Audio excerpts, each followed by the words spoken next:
Hey you guys, it's Peter, and welcome to my channel. Peter likes books. And I am really excited about making this video today because today I am ranking all of the books that I read in 2022. So, first of all, let me tell you something, okay? I was going in and I was like looking at all of my videos from 2021, and my most viewed video from 2021 was my top 15 books ranked in order from bottom to top. And so I was like, oh, so people really enjoyed this video. I should do something similar to that since we're nearing the end of the year of 2022. The problem, listen Linda, the problem with that is that last year I did my top 15 books, okay? Out of all of the books that I read, and I just went and looked, I had my Goodreads goal for last year was 102 books, and I actually read 110 books last year. So it was pretty easy to come up with my top 15 of the year of all the books that I had read and which were my favorites and things like that. Because I just went in and looked at like all the fives and then figured that out. The problem with this year is that I've only read 13 books. So it's hard to come up with your top 15 when you've only read 13 books. So I sat down and I went through all of the books that I have read this year, and I just kind of started ranking them in order. I actually have a list that I typed up and I printed out right here of all of the books that I read this year, and I have them in order from 13 to number 1. Now, I have to tell you what was kind of funny was that most of these books I read like earlier in the year, so I don't even remember some of the books that there was like 2 books that I didn't, it was surprising because I thought, well, I'm not going to remember half of these books, but like 2 of the books I completely didn't remember reading at all. And so I went in and I like looked at the synopsis and I looked at like, what do you call it? The review that I gave on Goodreads. And after reading that, one of them I was like, oh, I completely remember this book, right? The other one, I still have no memory of reading this book. I don't remember anything about it. And what's even more interesting than that is that it didn't make the worst spot on my list, okay? It didn't. Out of all the books that I read, it didn't get last place. So I'm going to go in here and I'm going to rank these books 13 to number 1, and I will tell you the best book that I read of 2021. And currently I am reading physical copy book. I am reading A Literal Mess, and it is a cozy mystery that takes place in southern Indiana. I've been reading it forever. I'm also listening to the Simone St. James book, Book of Cold Cases. Both of those I am planning on finishing over the weekend. I have a very strict, rigid reading plan that I am finishing those books by this weekend because I want to read another book going into the new year. So anyway, and then starting in the new year, I'm going to set my goal high this next year. I'm going to set my goal for like 100 or 105 books, and I'm just going to get right back into the swing of things, and I'm going to be like, you know what? I'm a reader again, and I went through this huge like reading slump, and I'm going to be like, hey, I'm a reader again. I'm a reader again. And I'm going to get right back into the swing of things. And so, there will be no stopping me. And I'm very excited about that. And I actually just went and I bought a couple books on Audible, including the newest book for a true crime book club that we are starting January 1st, which is called, I believe, A Night in Aurora. And you can go and see the video, which I posted, I don't know, like last week sometime, about the true crime book club. Or you can go over to the Facebook page, which is listed below. Mel keeps it all updated over there. Mel, my partner. Hey, Mel, how are you? She keeps it all updated over there. And so you can go over there and you can see everything about what we're doing going forward on a true crime book club. So anyway, I bought that, and then I bought some other things, which I'm going to get to in just a second because it has the 2 books that I bought have something to do with one of the books on my list. All right, so let's get into my list of 13 books. Now, my first book, reigning in at number 13, is, I'm going to go back and forth between my list and my list on my phone, okay? Reigning in at number 13 is The Third Rainbow Girl, and hold on a second. It says The Third Rainbow Girl, pulling it up on Goodreads, The Long Life of a Double Murder in Appalachia. Now, I didn't really remember this book.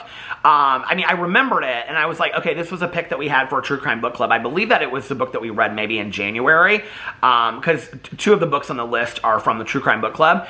I was like, but I don't remember which month. I guess I could go in here and I could tell you which month we read it in by my let's see, my dates that I finished it. So I finished this January. This must have been our December book, actually, from 2021. So I finished that. And it says, if you go in here and you read it, it's about, in the early hours of June 25th, 1980, in the Pocahontas County, West Virginia, two middle-class outsiders named Vicki Duran, 26, and Nancy Santamero, 19, were murdered in an isolating clearing.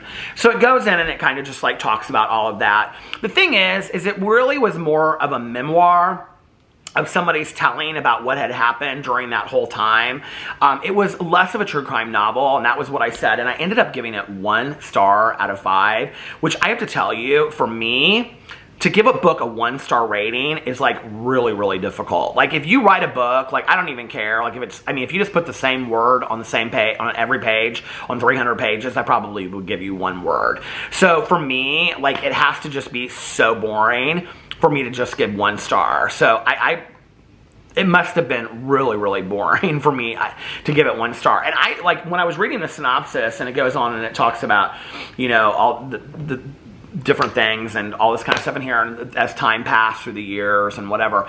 But like I remembered the book, I did, but I didn't remember hating it so bad that I gave it a 1 star. But I also didn't remember like going back and being like, oh yeah, now in retrospect, I really love the book and I'm going to give it 3 stars. I just am very much like blah about it. So not a book that I would highly recommend. All right, the next book, reigning in at number 12, is The Girl Who Lived. Now, let me tell you the reason why this is coming at number 12. When I actually gave this 5 stars, and let me read you my review. Oh my God. So good. Did not see the end coming. And this is by Christopher Grayson. And it says here, let me read you the synopsis real quick. I'm not going to read you the whole thing, but 10 years ago, 4 people were brutally murdered. 1 girl lived. No one believes her story. The police think she's crazy. Her therapist thinks she's suicidal. Everyone else thinks she's a dangerous drunk. They're all right, but did she see the killer? As the anniversary of the murders approaches, Faith Winters is released from the psychiatric hospital and yanked back to the last spot on earth she wants to be, her hometown. You guys, I have to tell you, for 5 stars and this amazing review that I gave this book, I literally, and I read the whole synopsis, I have no memory of reading this book whatsoever. I mean, none whatsoever. I don't remember anything about it. I don't remember the characters. And you would think, like, as I'm sitting here, like, reading the synopsis, there's a lot in the synopsis. I don't remember anything about it whatsoever. And here's kind of my gauge on, like, when I read a book. That, like, if I read a book and then, like, years later, it's a book that I'm still recommending to people, even if maybe I didn't give it, like, a 5 star, maybe if I gave it a 3 star, like, for me, that's kind of like a standout book, right? Like, you know, like, for books, let me just give you some examples. Like, I love Blake Crouch, who ends up on our list here in just a second.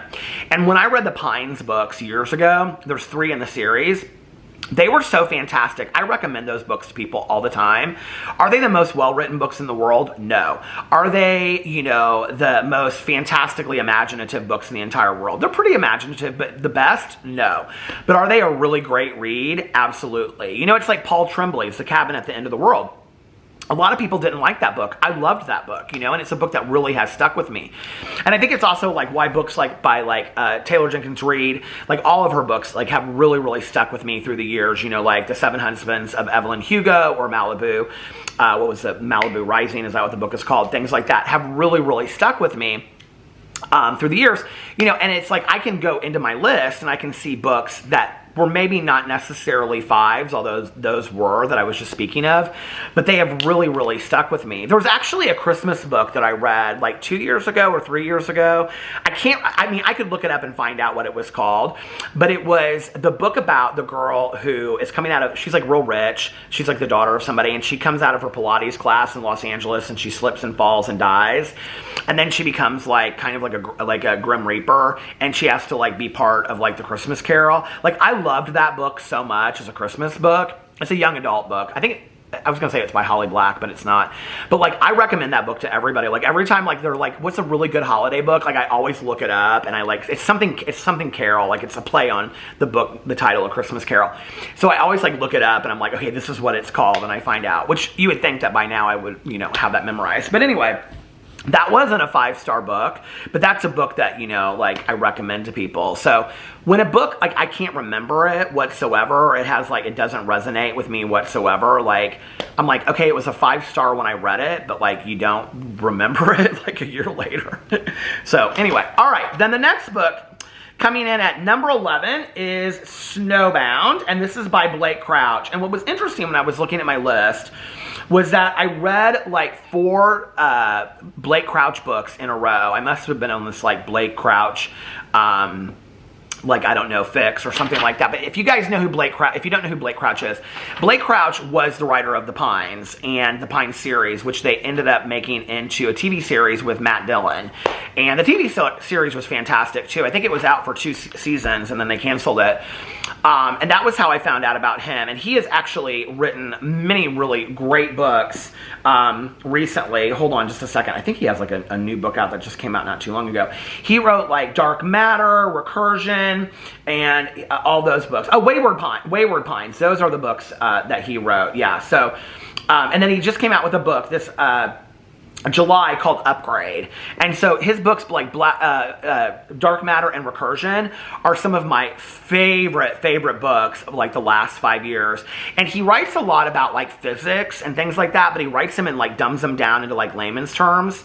And so they make a lot of sense for people that, and like he like mixes like physics in with like emotional kind of like endearing stories, but he also kind of writes a little bit about like horror and scary stuff, and that's what I love about him too. So he's probably one of my favorite writers of life.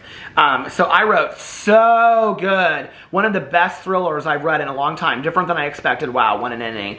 And it says, catastrophe hits when Will and Devlin lose their wife and mother one stormy night on a lonely desert highway. Will under suspicion, they flee. Suddenly, a hard-edged FBI agent appears on their doorstep. Anyway, I gave that one a 5 out of 5. And then the next one is called Desert Places, and it's followed by Locked Doors. Now, what's interesting about this is Locked Doors is one and a 2-part series by Blake Crouch.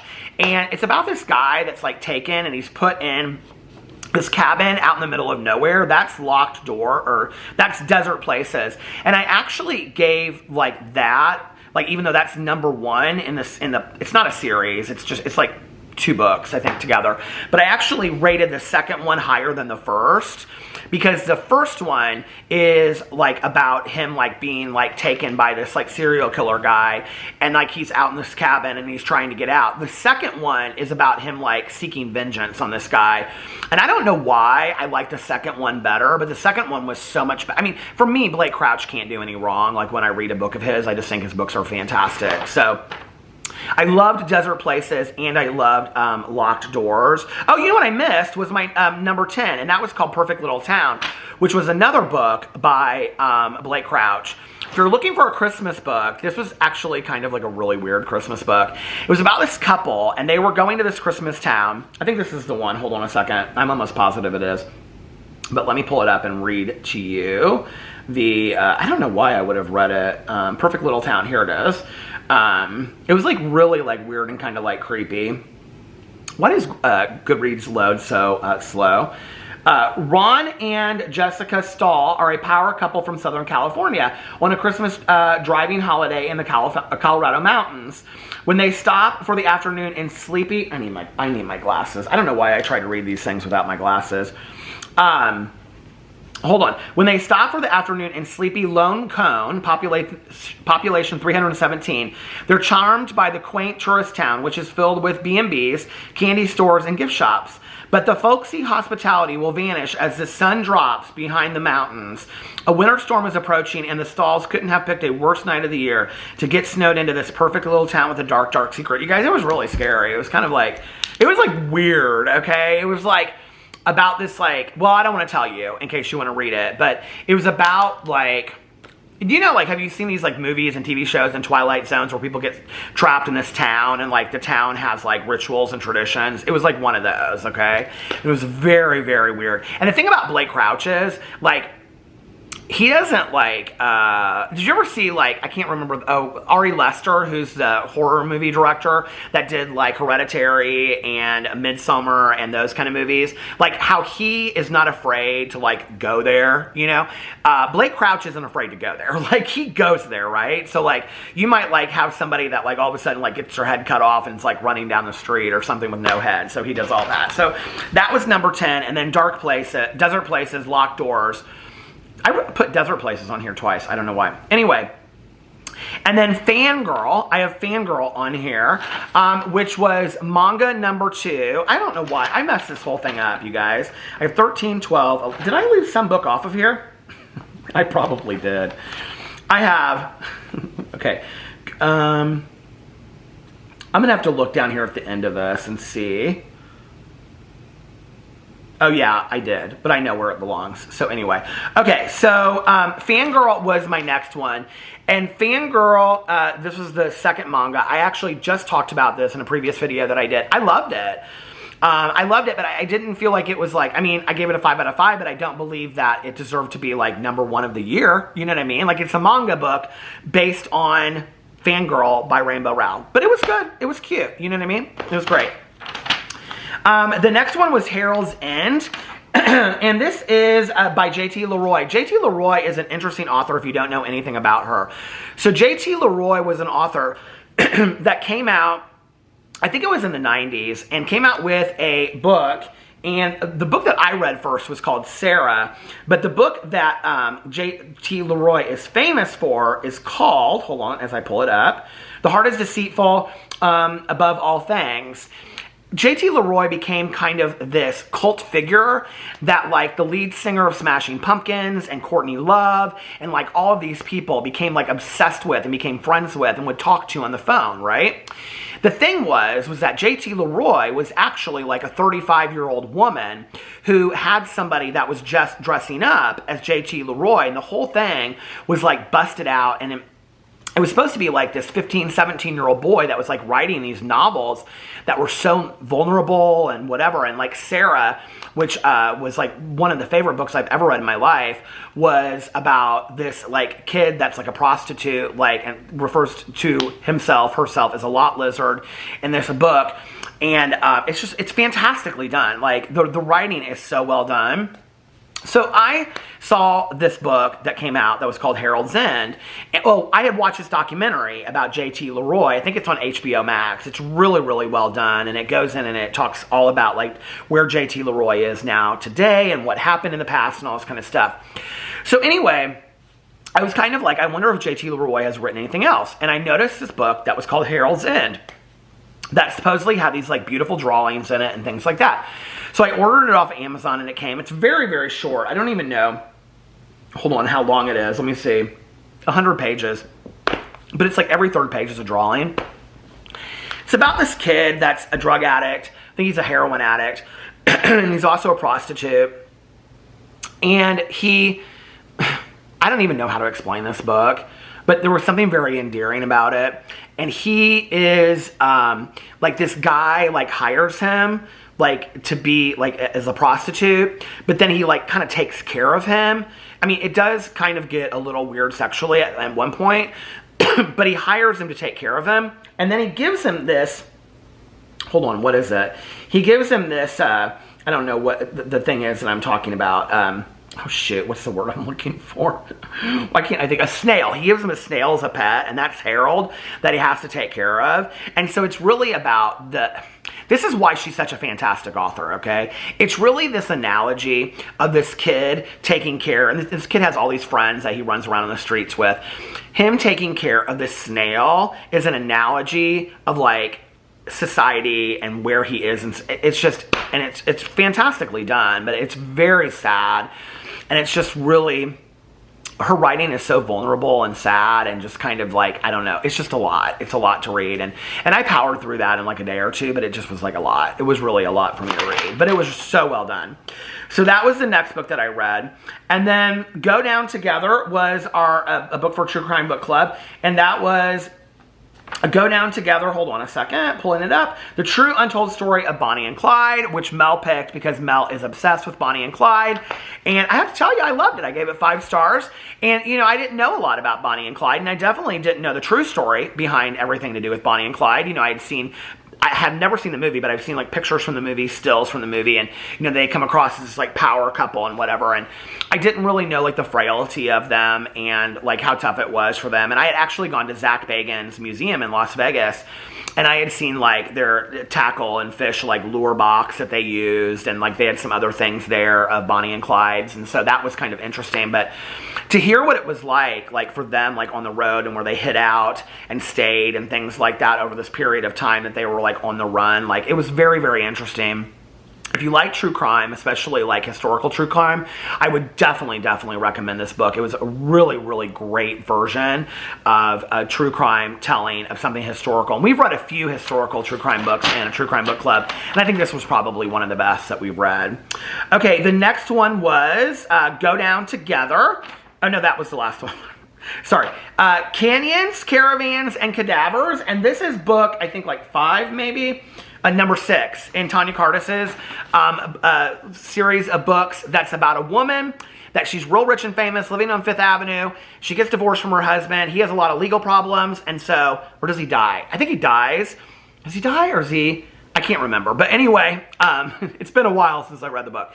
But anyway, he leaves her this, like, what do you call it, this campground, and she thinks it's going to be like this amazing, she like looks at the flyer, and she thinks it's going to be this beautifully amazing campground in Kentucky, and it's not. It's like, hasn't been taken care of in years, and so she goes there, and she fixes it up, and like, every book is very, very short. They're like within like 200 pages short, and she goes there and fixes it up, and then like every book is, I think there's like 15 books in the series. Every book is a different mystery that occurs, and I just love them. And Tanya Cardis has, I think, like 6 or 7 series of cozy mysteries that she writes. And there's just such a natural flow to her writing. Next to Jana De Leon, who writes the Misfortune series, she is hands down my favorite cozy mystery series writer, period, end of story. I love her so much. And I just love the Campground series. They're called, what are they called? The Campground series? Campground Criminals series. I just love them so much. Okay, and then the next book on here is Slouching Towards Bethlehem by Joan Didion. And that was a book that I had put on Peter's Book Club that I did on Instagram. Like in January, I think it was like one of the books I did. Anne Rice, Interview with the Vampire, and Slouching Towards Bethlehem. Which, if you don't know, Joan Didion, who, there's a great documentary about her. I think it might be on HBO Max too, or Netflix. I think it's just called Joan. And I love like the Celine ad that she did for the sunglasses. Have you guys seen that? Where she's got her hair tucked behind her eye, or her ear. It reminds me of my mom so much. They looked very similar. But so Joan Didion is an essayist, and Slouching Towards Bethlehem is probably her most famous book of essays. And I actually read it because I just said this the other day. I had seen that Dan Levy from Schitt's Creek had said, like, there was a YouTube video about 10 things he always has to have, and one of them was a copy of Slouching Towards Bethlehem, and that he always carries it with him wherever he goes. Now, I don't know that for me, it's a book that I would want to read over and over and over again. I mean, there's some very, very sad, vulnerable, I know I've used that word like 1,000 times, but there's some very sad essays in this book. But there's some really fantastic, her observations of the world, she's able to remain an outsider while still observing the world around. And like, one of my favorites is at the very beginning, and she's talking about, I think I even read it on this channel when I was reading it. She's talking about the city in California. I think it's like Santa Ana or Santa Clara or something like that. And she's talking about like how the city began and then like what it is now. And it's like, and she refers to like all of these like hairdressers that were once married and now they're divorced, making their own, you know, income, and like the orange trees that came, like they planted like first generation, and now they're like, and nobody wants these oranges. It's just like her observations are so like, it's like, they're beautiful, but at the same time, they're kind of like, it's a bittersweet, very bittersweet in how she views things. And she was really well known for like writing a lot of like newspaper articles and covering a lot of things that were going on, like current topic kind of things. And those are included in Slouching Towards Bethlehem. There's a couple cases in there that she covers that are just really, really interesting that I didn't know a lot about. So fantastic, absolutely fantastic. And I think I would love to read more of her. I think for me, when reading is such an escape, it has to be like a time and a place for me to read something like that, because it's very, very serious. You know, obviously she's an essayist. Okay, the next book on my list, which I forgot to put on my list, is actually Heartstopper Book 4 by Alice Oseman. And I loved it. I mean, there's not a Heartstopper book that I don't love. I have fallen in love with these books. I have fallen in love with the Netflix series. They're fantastically done. The 5th and final book comes out in February. I think February 23rd is when it comes out, which makes me sad that it's the final one. But I'm sure that Alice Oseman won't stop writing. I've read, you know, all of her books I've read except for one. And I actually bought it on Audible. Radio Silence, I loved, you know, I mean, like, I can remember, I think that was the book that somebody was talking about. I think it was Robbie from Robbie Reads, who is now in himself, you know, a prominent writer. But I was like, I think he was talking about it, and I was like, I've never, like, heard of this person, but I love that title, Radio Silence. And so I bought the Audible book, and then it just kind of sat there and I didn't read it or listen to it for the longest time. And then I can actually, like, I remember listening to it and I just was like hooked immediately. And she does very similar to what Becky Albertalli does, is that she creates worlds like of characters that like all kind of like are friends with each other. Not just in the Heartstopper books, but like past that as well. And I feel like she talks about really, in an educational way, she educates people and brings up topics that maybe are not comfortable to talk about. And I think she does it in a way that's important. So anyway, I love the Heartstopper books. And then my number one book for the year is Swamp Sweets by Janet De Leon. And it is number 21 in the Misfortune book series. And you know, I don't know, I think this is like the second year in a row that, I might be wrong, but that Misfortune book has made my top book. I think last year I did like my top series because I didn't want to include it. I think Malibu Rising was my top book last year. But I love the Janet De Leon books so much, the Misfortune books. And I have to tell you, going in to 2023, I'm very, very excited because I knew that I had missed book 2020, or I missed book 22, right? And that it had come out on Audible. And I love to listen to them on Audible because of the narrator is so fantastic. Does it say on here who it is? I don't think it does. I mean, I can't, something Campbell. I can't remember what her name is. But anyway, I love the Audible narrations, and so I was waiting for it. Well, I had bought I had bought book 22. What I didn't realize was that book 23 is out as well. So I have 2 Misfortune books to read, and I'm going to start 2023 going in and reading those. I also have a new Dorinda Jones book from the series, A Bad Day for Chardonnay. I just bought the new one in that. I have like all these cozy mystery series that I love to read, so I'm going to be like hunkering down in the cold weather and with my warm blankets and a cup of hot coffee and lighting some candles, and I'm going to be reading cozy mysteries like nobody's business. So those are my top books of 2022. All of my books read in 2022 ranked. Let me know what you think in the comment section below. I love you guys, and I'll see you in my next video. Bye.